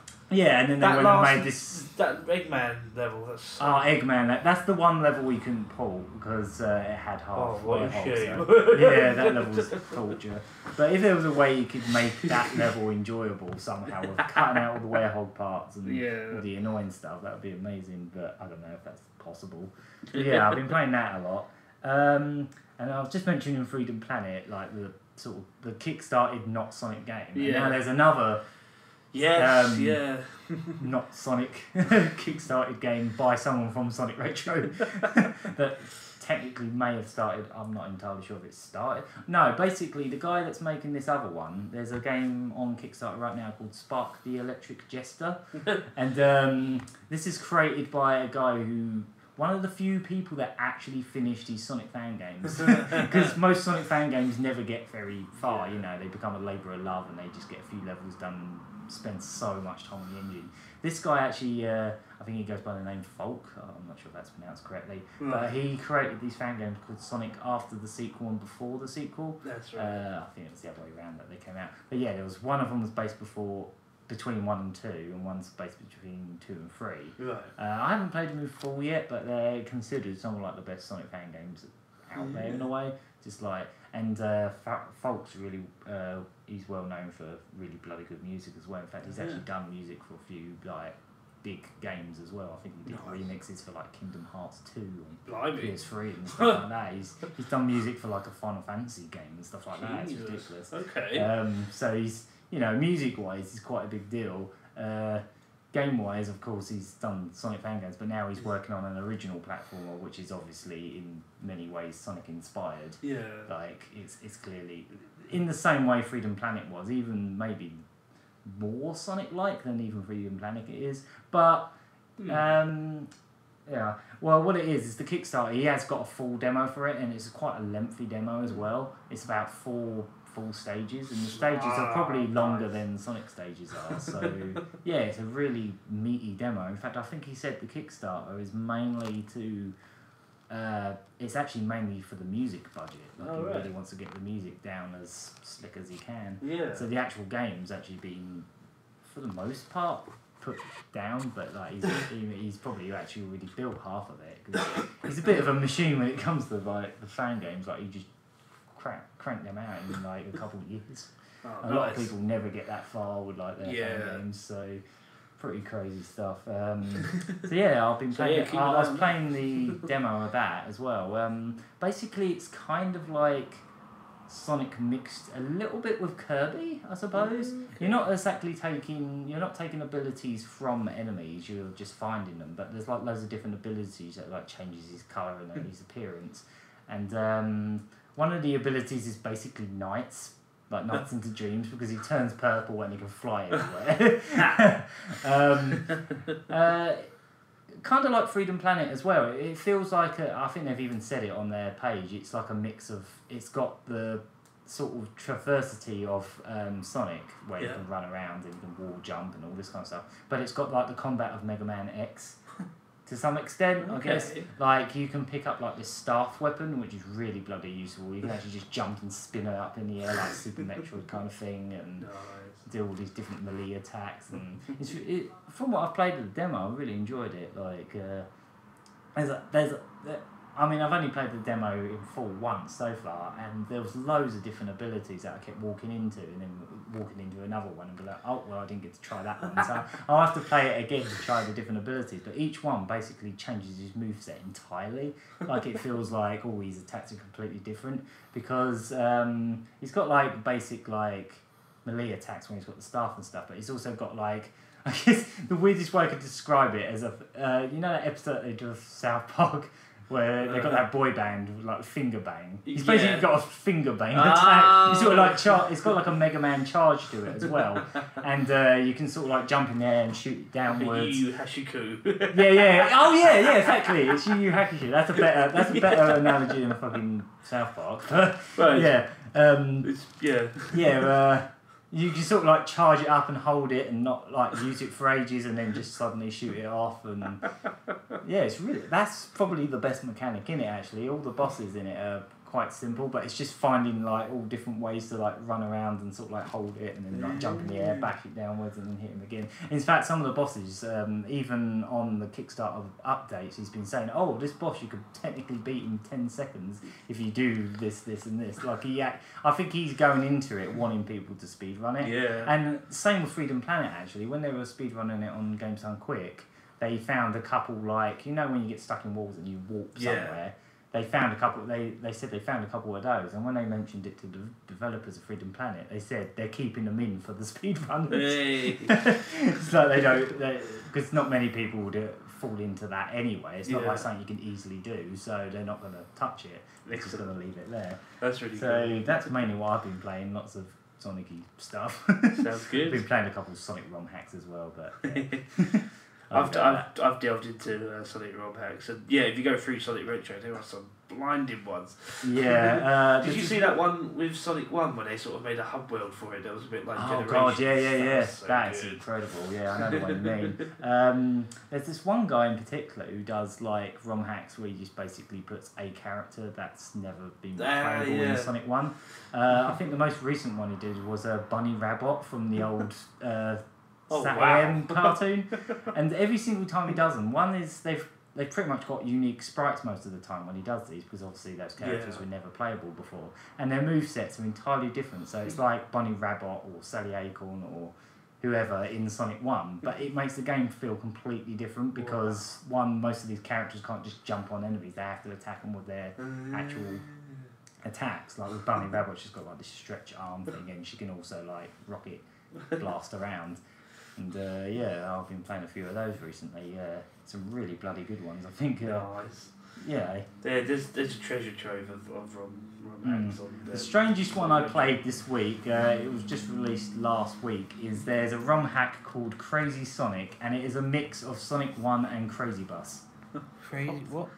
Have you heard of Crazy Bus? It's basically this strange homebrew thing that came out a few years back.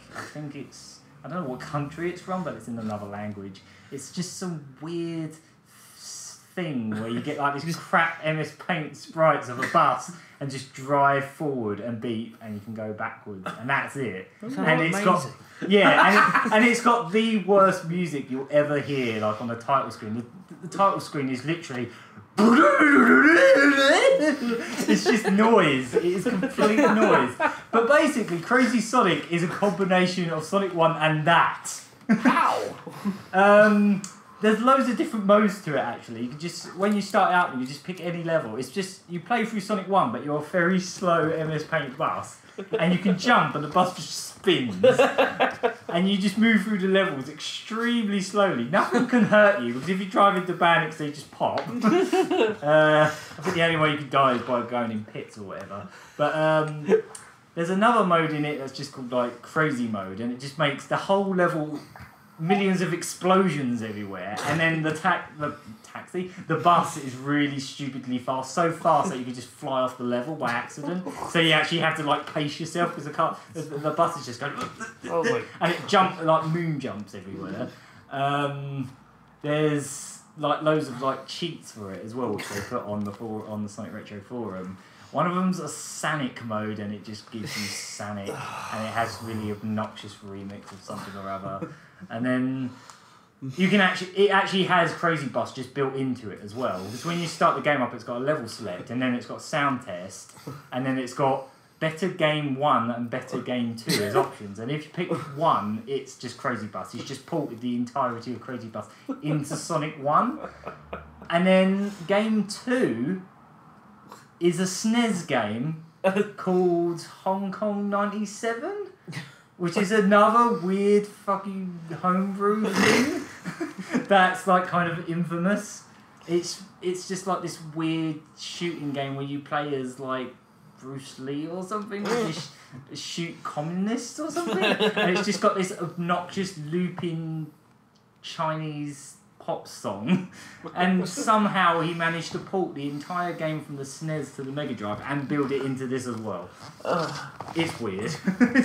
And when I was playing it on the Crazy Mode, where you get the bus going much faster, because playing it with the normal bus, it takes like 5-6 minutes to get through Green Hill 1. So like, I was playing it on Crazy Mode, and I was actually trying to get all the Chaos Emeralds. The special stages have been replaced with just drive along the screen like you would in Crazy Bus, and then you just get they're not Chaos Emeralds, Chaos Tires. And all the tyres look exactly the same. You're just collecting tyres. And I was actually trying to do a complete run because I wanted to see what the ending was like and all that kind of stuff, like the proper ending and that. And I got up to Springyard Zone's boss, and the thing with the mode where the Crazy Mode, there are literally explosions going everywhere. You know, the stock explosion that you use on bosses. That's going on everywhere, and the sound is just constant. But the problem with that is there's so many sprites on screen that it deletes a lot of sprites. And when you get to the Springyard boss, all those squares that you have to start on just disappear. So you get to the boss, you just go before the boss even shows up, and you can't beat it. You can't beat that boss. Fucking hell. It's so stupid. It's so stupid. I said, this is the dumbest thing I've ever played. I was playing it for 2 hours. I was playing this stupid ROM hack. If you want to play a stupid fucking ROM hack, go on Sonic Retro and find it in the forums reverse engineering section. It should be near the top somewhere because it's very recent. So yeah, that's what I've been playing. Awesome stuff. What have you been playing, Flat Younger? I've been playing the old bowl.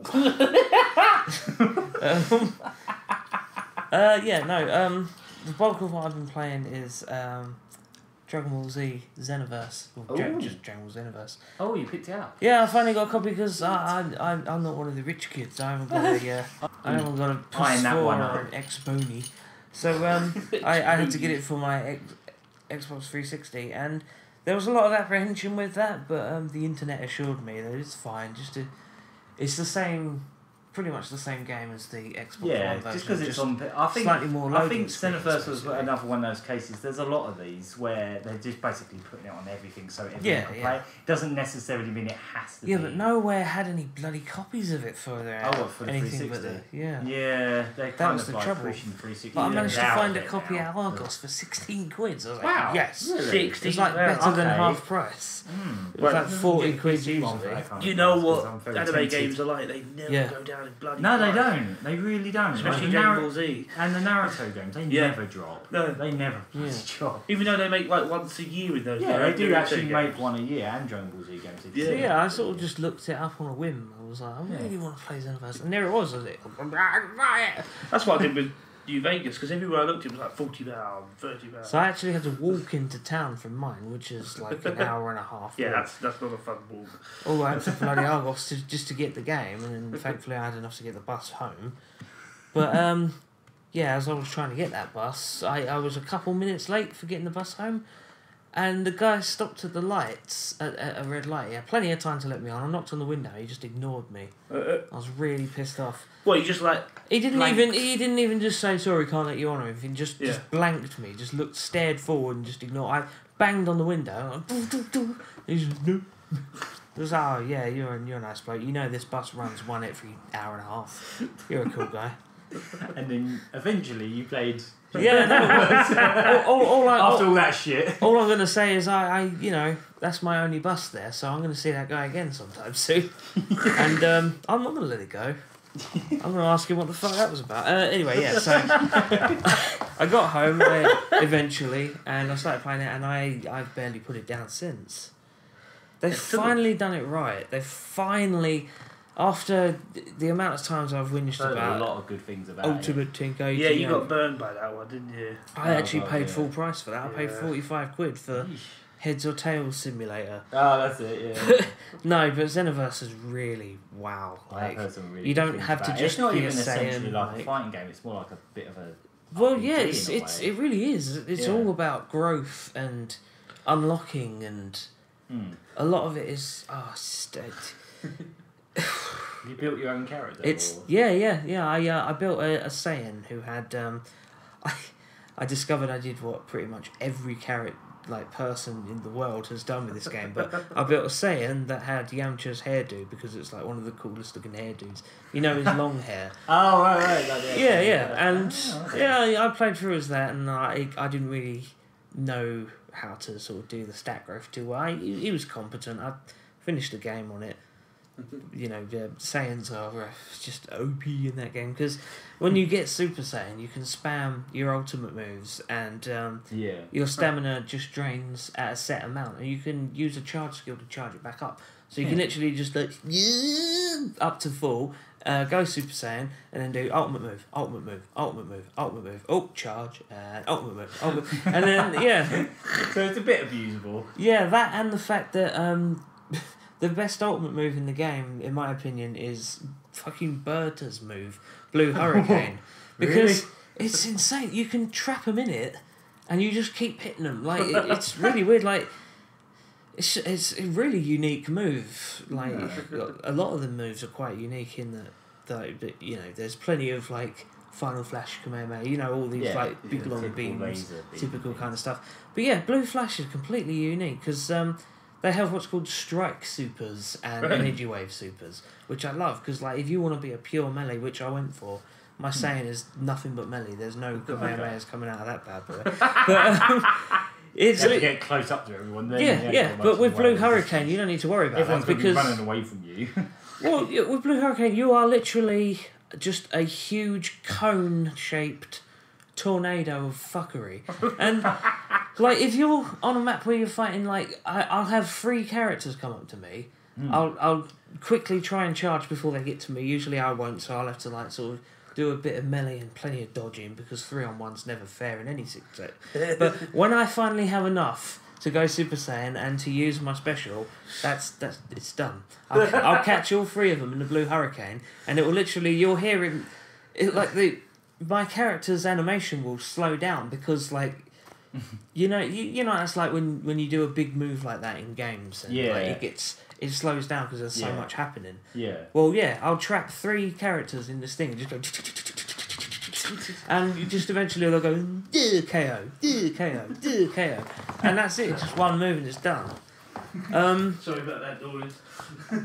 That's right. Yeah, so after doing that, the only problem is when you've made a character, you're locked in. Like you can't make another character. Oh really? Until you've completed the game. Oh right, so you can make more than one afterwards. Yeah. So once I did that, I made a Namek that was all blasts. Oh, okay. And again, that was kind of wrong of me because Nameks are actually really sort of melee focused. In fact, I kind of wish I made a pure melee Namek now, but I after that I ended up making. I guess if you went online, that'd be the opposite of what everyone expects.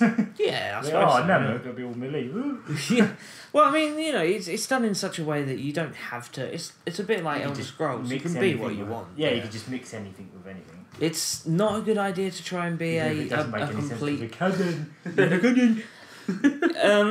Well, the whole point of Xenoverse is there is no canon. It's all. Yeah. I love it. Like so many. Every time a new Dragon Ball Z game comes out, it's like right, go through the motions, do the story mode exactly the same. Again, same cutscenes. I noticed that they just retell that same story. Yeah, Xenoverse. There's fucking none of that. You'll turn up and there'll be. Oh god, the Ginyu Force one was weird because you get a little sneak preview. They mix it all up, don't they? Yeah, what it is you check, you look like watch it through this time. You're like the time police. You're the time patrollers. Yeah. But so you are still going through all the same scenes, but they sort of like change them it's up completely mixed up because like the Ginyu Force Saga one, you sort of watch a preview of what's happening through the scroll, and then you actually go back in time to before the shit hits the fan, and then you actually work to set it right how it's supposed to be. Like you're actually making it into the usual cutscenes. Yeah. But the Ginyu Force was completely messed up. Like Ginyu was Vegeta and Goku was Ginyu, and I guess Ginyu's body was just destroyed, which means essentially Vegeta was dead. And then like it was just like that was it. Like Goku was getting railed by the entire Ginyu Force with Vegeta as the leader as Ginyu. But then it was like, go and sort that mess out. So that's what you do. You have to go and sort it out. Gary Stu, the video game, because you're basically playing as your original the character and going in. Yeah, exactly. Fixing everyone else. Yeah, you're playing as OC Do Not Steal, and you're going in and making it all right again. Right. Yeah. There's this amazing one where you go fight Hercule. Like, who's this guy? He must be really powerful. No, literally, like I don't know who you are, but I've seen some of the cutscenes. That is straight up what it is. He's amazing. This guy right here. This silent guy. Whoever he is, I can't say his name because it's not in the voice acting files. This silent guy who doesn't actually need to be silent. I feel a lot of the time it's like, he doesn't need to be. Just make voices. Yeah, you select voices so he can go, yeah! Oh, but you don't. That's all it is, yeah. Oh. He gestures. I hate when they do that, yeah. I think it's just pointless. Weirdly enough, the only game that's ever done that, let you have multiple voices, but actually changes the voices in the cutscene as well, is the Saints Row games. Yeah. They actually had a really good way of doing it, like depending on what gender or what, like you could change the pitch and all that, and it actually affects every. But that's not hard to do. It's just no. It's just most companies can't be bothered. Yeah, exactly. But it's quite comical sometimes with the silence, like. Yeah. This would be a lot easier if you just said, I did the thing. Yeah. But instead he's going... Oh, no. Like fucking Mr. Bean. But, it's really cool. Finally, when I now sort of understand the stat growth system a lot better, and I made a Frieza race character. And I'll just say now, I've made the only good-looking, like, cool-looking one. Wait, there's a Frieza race? Yeah, it's just called Frieza race. They didn't even give him a name. There's the Boo race, whatever I think they're just called Boo Margin race or whatever. Yeah, I guess that makes sense. There's the human race. You can a human character. Yeah, which are actually quite cool. I thought there should be, but there actually isn't. There's probably a whole one off for the next. The humans are actually really cool because their ki auto-regenerates. They're the only ones that actually do that. Yes. Weird. There's the Saiyan race, obviously. There's the Namek race, and then there's the Frieza race. And that's really weird because there was only ever one Frieza. I know. There's King Cold and Cooler, isn't there? Oh yeah. I called my if character. you count the movies, Yeah. I've never really. Well, King Cold wasn't. He was just there, wasn't he? He wasn't a movie character. Those ain't typically canon either, but then the games don't play with that anyway. King Cold's canon. He turned up. Yeah, he Trunks Oh, was all like, Oh, of course, yeah. Sure, here you go. I'm basically Shadow the Hedgehog. His little nose. He did a nose thing. Yeah, I did the nose flick. I'm gonna cut you up into little pieces and make Swiss cheese out of you. Yeah, no, but I made a really cool looking freezer guy. I really like him. He's called Ice, just because. Ice. I couldn't think of a thing. I was trying to be really clever. You wouldn't believe. I've watched a mate of mine play live streams like Mr. Frosty or something. I've watched other people play Xenoverse online and going through all the lobbies. The amount of freezer race people that are called variants of. Yeah, exactly. They're either called some of them are just straight up called fridge, or they'll be called a different brand of fridge. They'll be called smeg, or there'd be any other type of ice word that they can think of. Exactly. I knew it was going to be like that, so I just went, I'll call him Ice. Oh, I'd have to think what the fuck. I wanted to call him Mr. Frosty, but I was like, that seems a bit wrong. That'd be perfect. He makes treats, he makes death for everyone. No, he should have done that. Yeah, in hindsight, but yeah, he looks so cool. It's hard to explain, but he's sort of gone for like a black and grey motif, and there like Shadow the Hedgehog freezer. No, I'll call my one Foreigner because he's cold as ice. He's gonna sacrifice planet Namek. The amount of people in the lobby would just come up to you and go, racist. Foreigner, Foreigner. Yeah, no, he looks awesome. Yeah, you'd have to see him. He looks pretty cool, and he's a badass. And all his stats are like done properly. Now I know what I'm doing, and yeah, it's really good. And I've been getting all the Dragon Balls and stuff. I've been getting a lot of achievements actually. I've got most of them now actually. Yeah, really enjoying it. It's annoying. Have you noticed over the years with me, probably the my best achievement obsession has kind of subsided. Yeah, it's way more. I'm not that obsessed. Well, it's because like the 360 is kind of slowly becoming obsolete now, which is kind of a shame. Obsolete. Well, yeah, because everyone's shifting over as always happens. Yeah, well, the good thing is that's why one of the only reasons I want an Xbox One is because I want to carry on my cable skill. Yeah, and the backwards compatibility and stuff. Yeah, 5 years ago when I grabbed that's a good selling point for them right now. They actually said that was a good move. They said today actually at Gamescom that they're going to be launching that in November, and it's like 100 games at first, and then they're going to go from there. And if you already own them, obviously they just work. They're just saying you don't have to rebuy them or any of that That's shit. great. It's just straight up. I like what they did with Minecraft, because a lot of people are like, oh, I don't have to buy it again. They're like, oh, well, just give us like £3 or £4 and you can upgrade it.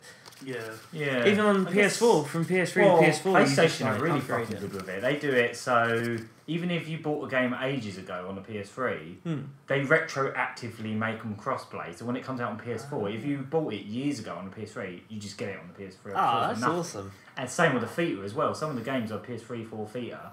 Yeah. Even if they weren't originally when they first came out, if they came out yonks ago on the PS3, if you've had it for years, you put on your PS4, it's like, oh, you've got Journey now. They just give it to you. And it's a new enhanced version of it. Oh, yeah. You bought it before, so here you go. An even more beautiful version of Journey. Yeah. Somehow made the sand even shinier. Yeah. That midnight train going anywhere has never been so sweet. Yeah, I was just going to say to wrap up about Xenoverse. It's all the power balance in. It's not the best Dragon Ball Z game because that mantra just has to stay with Legacy of Goku 2 for me. That is the pinnacle of Dragon Ball Z games. It's such a good game. But it's the first game we ever mentioned in an episode of Lucky Hit. Yeah, it was. Yeah. But yeah, Xenoverse is by far, for me, absolutely far better than all of the Budokai, Tenkaichi, all of them. It's by far the best fighting. I really want to pick this up on Steam. Either Steam or it's like they just listened to me. They just went, "Oh, we're sorry about Ultimate Tenkaichi, Phil. We'll do better." And they delivered. They really I think that's honestly what happened. I think they got such a bad response from that game. And good. They fucking well should have. Well, do you remember? Because you were so excited for that. And, basically it was like You can make your own character. All these races and stuff. And all it He was has you to can be build, a Saiyan. Yeah, and- you can build a Saiyan that looks like all the other Saiyans. Yeah, It and was I'm shit. surprised it's taken them this long to make a game where it's just straight up. To be honest, mean- there was a Japan-only sort of online, I think it was like free-to-play MMO called just like Dragon Ball World or Dragon Ball Online or something like that. Yeah. It's roughly based on that. They basically just made a console version. Oh wait, is that Dragon Ball Heroes? That's it. Yeah, that's the one. Japan only Yeah, one. yeah. Yeah, that I think looks- it's roughly based on that. that looks so good. Yeah, that I think was it is that basically was yeah, kind just of a the really big same deal. thing. You have Yeah. like a character card that you bring to the arcade, and it's got Yeah. your character. Oh. Yeah, it's actually an It's one of arcade those. game. Yeah. Why don't we get Japan. more stuff like that? Yeah, But that's great, great. because that game- Because arcades are chub hangouts here. Yeah. Well, as we got proven the other night, Oh, that was ridiculous, wasn't it? Yeah. there's some dickhead hanging out in the staircase of Astro City, Yeah, just causing a making life kerfuffle and miserable drinking for and everyone. smoking. Yeah. Anyway, yeah, Dragon Ball Heroes like takes it even further. Like, there's literally, Yeah. it's all like what I is. think eventually we might get to the point where we OC just straight and up get a console version Oh, of that'd be that. so That'd be good. nice. That would be cool. But yeah, no, really, really impressed with Xenoverse. I don't know how much I've played, but I've got like 3 characters up to like level 70, Wow, which okay. doesn't take That a sounds like a it doesn't take a super long time, but it I think the max is 99. Okay. So yeah, I'd say I've probably played a good like 60 hours odd, and I am nowhere near finished with that game. I'm going for the get all of these super moves achievement. I want to do that, and that involves, because a lot of it is like RNG based. Like if you do a fight, there's a chance you'll get the skill, and some of them are just being dicks. It will not let me have the Super Vegeta skill. There's Super Saiyan, and then there's Super Vegeta, which is a separate skill.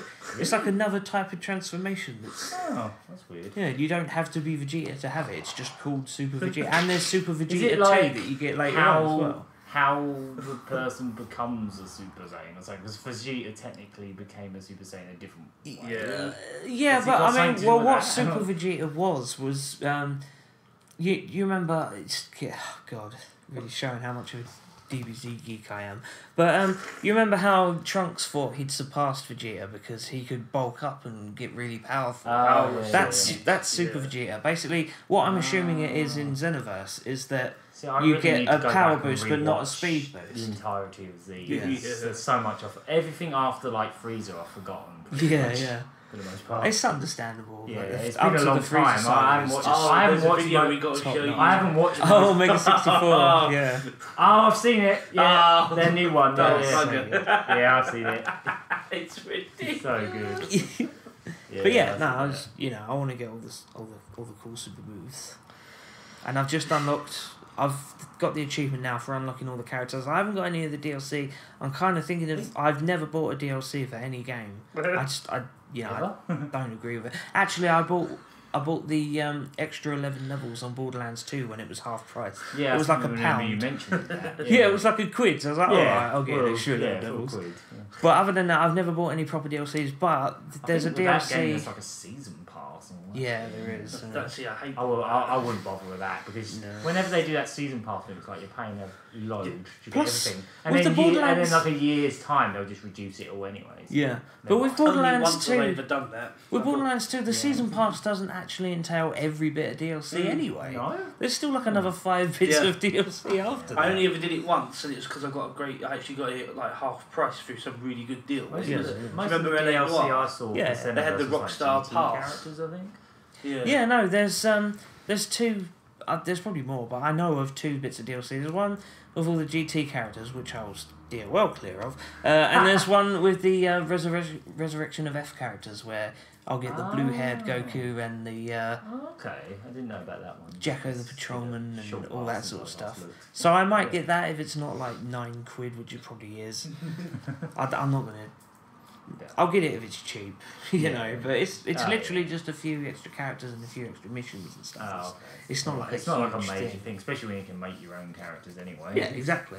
Yeah. Nothing's gonna beat Ice. That guy's a mofo. He really is. So Have you yeah, played any excellent. online or? No, I sticking to the single I player. don't buy gold for my Xbox. Oh, okay. I don't bother with all that. Oh, yeah, of course, yeah. But this was the year I finally decided not to, and I haven't really looked back. I mean, it is nice to get those free games, you know, but the games for gold, that's- yeah. that was never there until last year. I think that's another thing they said they're doing with the Xbox One as well. All the games for Gold 360 games will be backwards compatible. Nice. Will be compatible on the Xbox One the day they come out. So you'll be able to re-download Dark Souls and stuff like that onto it. That's pretty cool. Yeah, that's one of the smartest things Microsoft's done with it. Actually, gone back on like everyone was like doubling down on no backwards compatibility, and then they've just gone, oh, actually, we've changed our minds. We've found a way around it. And Just do it. Like, what's wrong with backwards compatibility? Yeah, I mean, Sony's got this weird PlayStation Now streaming thing, and it doesn't really work very well, and you have to pay a subscription for it. And it's just in beta at the moment. And most people are saying it's not very good. So just put backwards compatibility back in. If they put backwards compatibility into the PS4, I'm buying one very soon, but I don't know if they Why don't they just make it like... Just make it all the PS3 compatible. the PS3 Make it is compatible with... the PS3 is a bit awkward to probably emulate because it has some weird stuff in it and made it hard to program for. Yeah, but make it PS2 and 1 as well. Why not? It can't be that hard to do. They won't. Sony have got a system now. They've got a system where they go, instead of giving them backwards compatibility, we could just resell the games. They did it on the we'll PS3, just remake those, FF7. They'll just do all them HD collections, didn't they? PS2 games on the PS3, so they're not going to bother. See, I'd rather just like... They're even already doing like I like the remastered idea of versions consolidating. PS3 games on PS4 as separate retail games that are like full whack. It's like, come on. I like the idea of consolidating your consoles, like because when the Wii came out and it was backwards compatible with the GameCube, that was such a selling point. Yeah. Wii's the best How console fucking ever. cool! Well, it's actually the best selling console. If you count Virtual Console, it was technically backwards compatible in some fashion with everything. Yeah. If you rebought them all. yeah. If you purchased them all. I love the Wii. Yeah. Yeah. So, I think. Yeah. Good. Ooh. I think that was the podcast. That was Yeah, a good old long podcast there. Yeah. I only fell That's asleep quite a lot once. there. Got a bit deep, which was nice. Yeah. Yeah, that was great. Yeah. It looks So to recap, we're really looking forward to the event. Mm-hmm.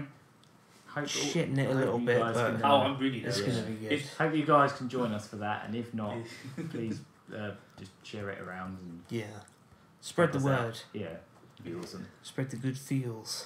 Yep. Mm-hmm. And Hopefully we can do some bloody good. Yeah, Yeah. it's a win-win. we Cool. raised some money for something that has very, very quickly become something that's very, very kind of important to us, actually. Absolutely.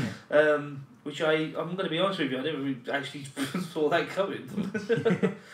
You know what? It's not a harsh thing to It admit has to. become You know. very special to you, and it has affected you. Hey. I'm not really ashamed to admit that, you know, I came into it with a more business mind, you know, like it could be something that could be good for exposure. Yeah, it's good But for it's promoting nice to our have channel that stuff. Yeah. It's nice to have that effect. Where, It's becoming very sort of important to me because, yeah. like I was saying, like it's just the whole exclusion thing. I hate exclusion as a thing. I just elitism, any kind of like you can't have this thing, but I can, like even so much as class divide and stuff like that. I've always hated elitism and people thinking they're better than other people. Yeah. I love the idea of like to sound like a total lefty, you know. I love the idea of just everyone being equal and just being allowed to be who they want to fucking be. So, you know. And if people want to play games and they can have this amazing like help to do that, then power to them. Yeah. Fund it. Fucking let them play their games. We got the new ad campaign. Fucking let them. Don't piss about. Oh, just Let them fucking play games. just no more of this shit. Like, you could be doing something else with your arm. Well, if I want to do something else, I'll do something else. But I want to play games. Yeah, and you know, if video games could be used in rehabilitation and therapy, as confidence I've explained building. earlier. If that can be a way of gaining confidence and building your life back up after a horrific accident where you might have lost limbs or even if you were paraplegic, if things you were very born severely that way, wrong. mate. Yeah, if you're born that way, exactly. Yeah. So why the fuck? Why should you? So I have been Murray Curry, and I have been joined by my good old pals. I didn't say Rocky. Slightly younger. The Gator Man. And thank you very much for listening. And Let us know what you think about this slightly different format where we don't have breaks. Whether you think it's overbearing. yeah, or... maybe it's a bit much. We'll see. We're quite testing like the waters. Yeah. It seems to have worked out in terms of keeping the conversation The going. podcast Yeah. format could even change up quite a bit over the next few months. Probably not, but we'll just try We'll and see do how things. things go. Yeah. So let us know, you know. Oh, can I just Let's very do that. quickly say as well, before we finish, Alright. happy 3rd birthday to us. Yay, Yay. I'm 3 years old. That was a party popper. Yeah, 3 years since we just over for give or take a week. That was one of those irritating. 3 years since we launched the Lucky Hit channel. I think it's about 3 years since the first episode. Well, came yeah, out, since the creation of Lucky Hit, like we had as Angry this Gamers. channel Yeah, right we here had is- Angry Gamers going for a few Yeah, months the Angry before. Gamers. Yeah, I think it was about a few months. Yeah. where we had the Angry Gamers networks up. That's Yeah, right. Yeah, obviously I remember that one of the our early... development of it has gone back much further. But Yeah. Oh, a that- decade. Going from like the second we actually went, right, this is what we're doing. This Yeah. is it.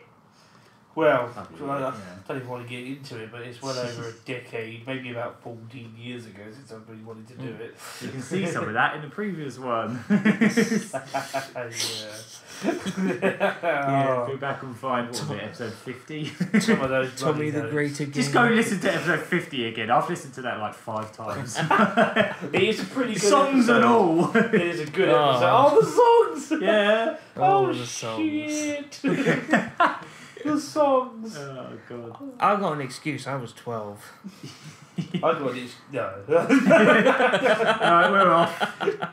See you later. You were Cheerio, 15, Toodle-doo. 16. Thanks for Bye. listening. Tiddle pip. Shut up. Triple dap. Shut up, really. Bye. Tiddle, fuck it. There. Thanks Right. for listening, pals. Thanks for listening. I knew you were going to do that. I know, I saw you move your thing.